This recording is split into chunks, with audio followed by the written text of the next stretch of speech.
गोदाकाठच्या नागरिकांनी सतर्कता बाळगावी. राजेश टोपे. जायकवाडी धरणाच्या पाणलोट क्षेत्रात मोठ्या प्रमाणात पाऊस पडत असल्याने धरणाच्या पाणी पातळीमध्ये झपाट्याने वाढ होत आहे.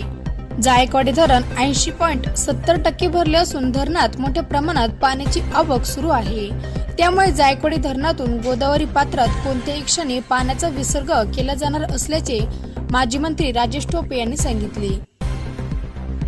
यावेळी बोलताना राजेश टोपे म्हणाले की गोदाकाठच्या दोन्ही बाजूंच्या नागरिकांनी सतर्कता बाळगावी. नागरिकांनी गोदावरी नदीपात्रात जाऊ नये. विशेषतः अंबड, घनसावंगी, परतूर आणि पलीकडील माजलगाव, गेवरे भागातील गोदाकाठच्या गावात राहणाऱ्या सर्व नागरिकांनी सतर्कता बाळगावी.